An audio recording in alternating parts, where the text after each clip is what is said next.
to the 2014 Australian Magazine Awards. I'd like to thank you all for joining us.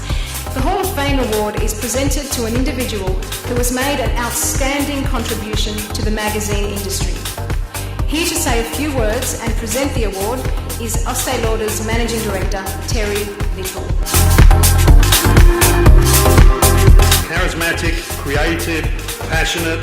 You've heard a lot of it already this morning. Larger-than-life character, and I've been very lucky to have known and worked with her for 13 years I've been in Australia. It gives me great pleasure to announce Jackie Frank as the newest inductee in the Hall of Fame.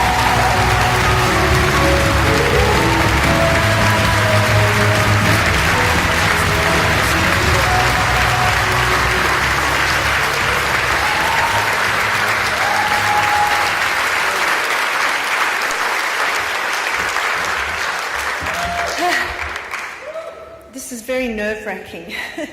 Thank you, Terry, for those words, and thanks to Ad News and Priceline for making these awards possible, because any chance to celebrate magazines is a fantastic thing. So I want you all to give a round of applause for Ad News, because it is great to have that support.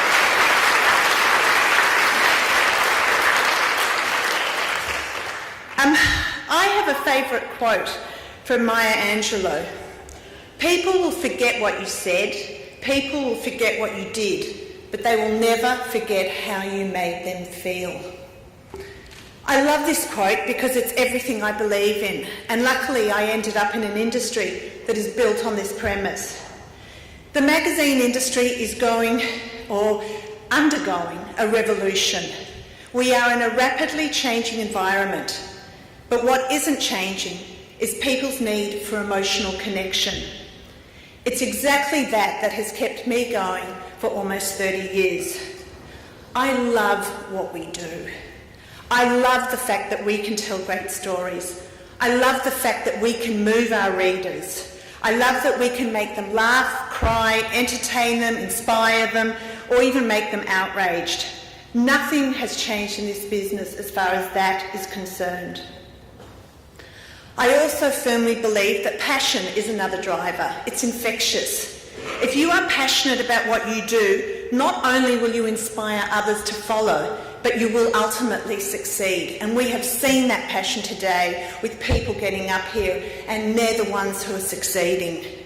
My passion hasn't changed since my first days of doing the social pages at Harper's Bazaar. Loving what I do has actually sustained me all through these years, and that's what I tell my kids. You have to love what you do. But while passion sustains us, or sustained me, it's also helped me grow. There have been so many things that I've learned along the way. First and foremost, you're only as good as the people around you. I have had an army of people working with me and have made me not only look good, but have made the journey that much richer. I have been lucky to learn from some of the best. My first boss, Matt Hambury, he went out on a limb to hire an untried fashion editor who was living in New York to come and launch Marie Claire Australia.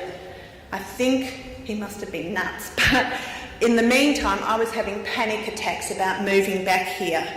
But he believed in me, and Matt was all about passion and developing a culture of innovation.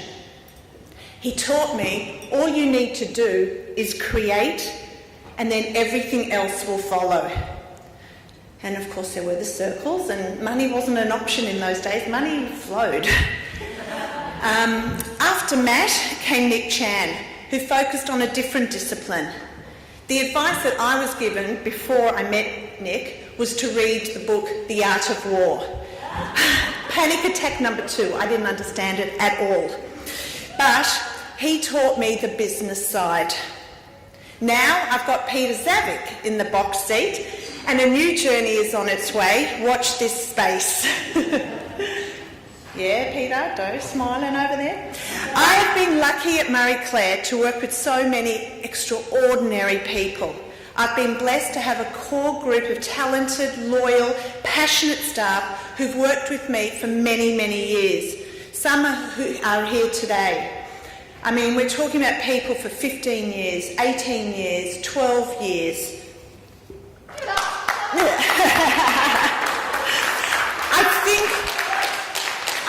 also about all the amazing, talented women who I've been privileged to work with or who have come through the doors at Marie Claire.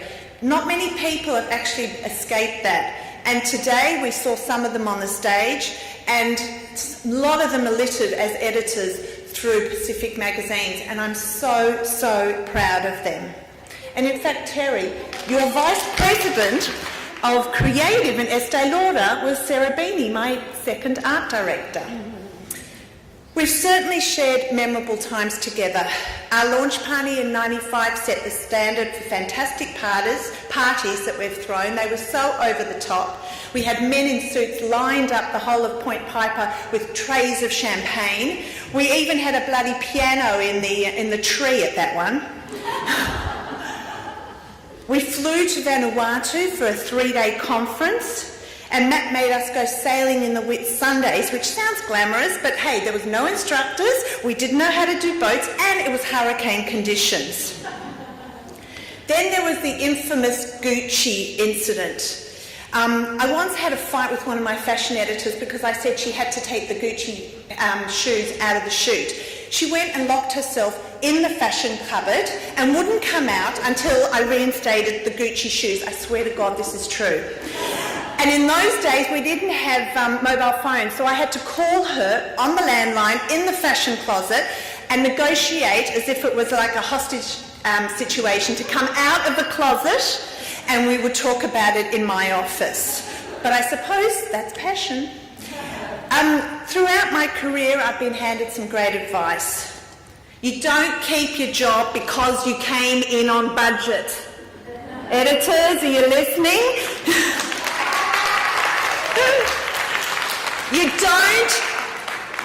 You don't get fired if you're selling magazines and you're a little over budget.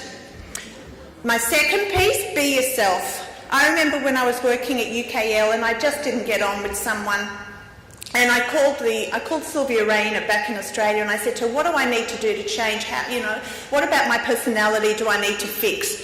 And she said, don't. All you can do is be yourself. And thirdly, it's nothing without a family. This is where I cry. These were my mum's parting words when I left to work in the UK. I now understand what she means. I couldn't have done this without my husband Steve. Marie Claire has been a huge part of our relationship since the word go. He was there in the US when the call came, and we had to move back to Australia. He even agreed to postpone our wedding for 2 years. And together we've created the most amazing thing in my entire life. Charlie and Ella, who are here today, my 2 kids. I love you, adore you.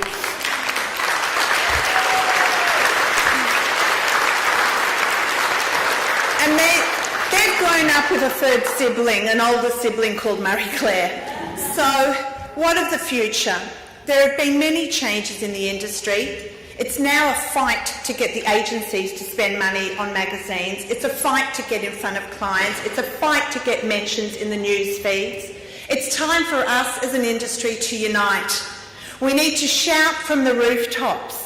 We need to value what we do. And what I mean is really value what we do. We need to put a price on what we do, both with the consumer and the advertiser, and we need to hold firm on that. Every time we discount rates to advertisers, every time it's a fight of share, it teaches the advertisers that we don't value what we do and what we're producing. So why should they? Really, we need to unite as an industry and sing the praises of magazines. Because the bottom line is, if I win, you win. If your fantastic cover brings people onto the newsstands to come and look at it, I'm going to benefit from that. You know, it's a win-win situation. Thirdly, we need to value the creatives. Our magazines are only as good as the talented people who work on them. The ability to create a constant stream of ideas for our own brands is an amazing skill. It's the exact kind of innovation that corporates and tech giants are scrambling for. You know, content. Well, when things are tough, people want to be inspired, and it's our creativity that's constant and should be celebrated. People come up to me all the time. I was on the plane 2 days ago and I was falling asleep and this woman next to me and I was like, oh, fuck, what are you doing? So, sorry. See, I took it up in my chair. And I was like, she said, I'm sorry, I cannot let you get off this plane without telling you. I've got to tell you my story. And I thought, oh no, her daughter wants work experience or something. And she said, don't you all get that, don't you? And I've got it, don't you? Anyway, and she turned around and she was telling me about her daughter's rare form of brain cancer, and she's one of the only survivors of this particular type of cancer in the world. And she was looking at me and she wanted to share her story because she believed that me as the editor or somebody who's connected within this media organisation could tell her story and can help. And we can. And we can't forget the power of that. I've been so lucky at Marie Claire to be able to agitate for change, whether it's trying to help change legislation, increase awareness about an issue, or simply making people feel like they have a voice. We do affect people's lives, and this is the stuff that I care about. It's about connecting with our audiences. It's about being in the position to make a difference to all aspects of their lives. It's what we all do every single day. Whether it's about inspiring to make a change, to try something new, to highlight an injustice, to tell them about the latest celebrity news, a hot trend, in fashion or in paints or, in food, the impact that we have on our readers is extraordinary every single day. I'm going to be shouting about our unique ability to engage and connect with our readers for hopefully another 20 years. It's a privilege to work in this amazing industry, and thank you very much. It's such a privilege to accept this award. Thank you.